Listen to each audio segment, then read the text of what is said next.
Hello everyone, the Chart Guys have been working on an introductory technical analysis course for quite some time now, and after surveying hundreds of traders with what would be the most sought after information regarding technical analysis, we came up with this course, When to Enter and Exit. It covers over 5 hours of the basics on when to enter and exit, and we feel after watching this course it will help build a foundation of technical analysis knowledge which will eliminate a lot of the uncertainty in the world of trading stocks.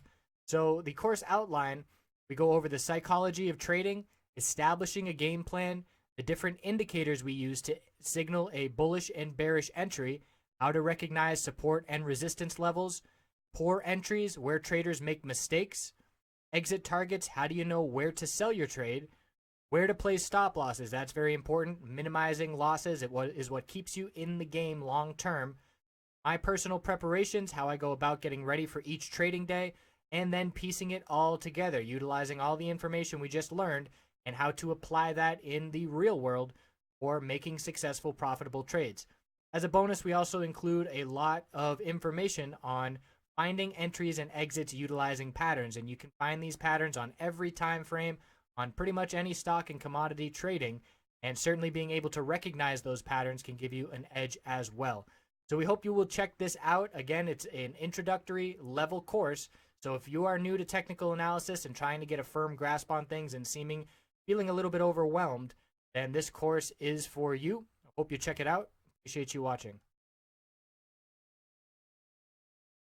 Hello friends, looking at Apple daily weekly time frame. So the S&P 500 new all-time highs, and we've got Apple certainly seeing the benefits of that. And we did break the double top, which we'll look at the weekly here in a minute, in the low 118s, but we couldn't close over that level. So it is still resistance. But you can see here on the daily chart, increase in bull volume on the verge of a bull MACD cross. Nice middle Bollinger Band support, and that is rapidly ascending. That's at 115.91. We bounced off of it before continuation to the upside. And the bulls are really looking good. I like the weekly chart. It's a very similar weekly chart to Google, which we'll look at here. Might as well. But first here, this is Apple.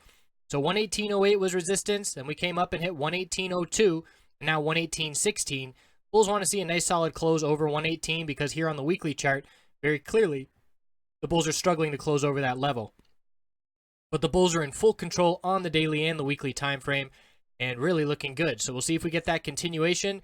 And the next resistance we're looking at after 120 psychological, zoom out so we can see it behind those key there, goes up here at 120.61.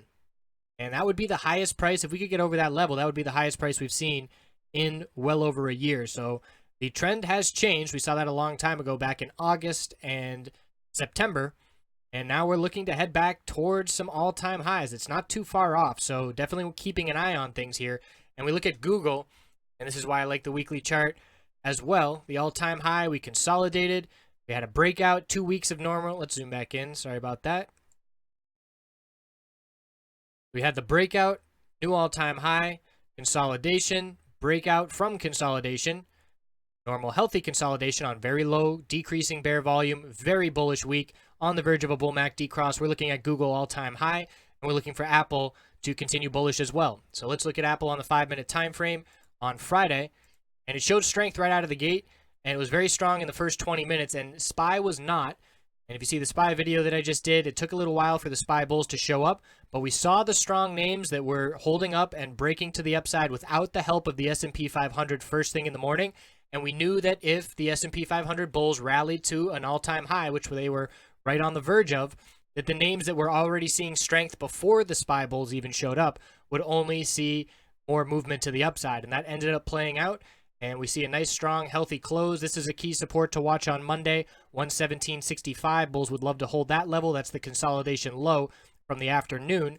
And on the hourly time frame, big breakout, all moving averages support, cooling off that RSI, 20-period RSI, or 20-period moving average on the hourly is catching up 117.35. That'll be in the mid to upper 117s as we start next week. So Apple's looking good, tech sector's looking good, QQQ hit a new all-time high, which is heavily weighted in the tech sector, and it's all systems go for the bulls. We'll see what they can manage next week. I appreciate you watching. We'll see you then.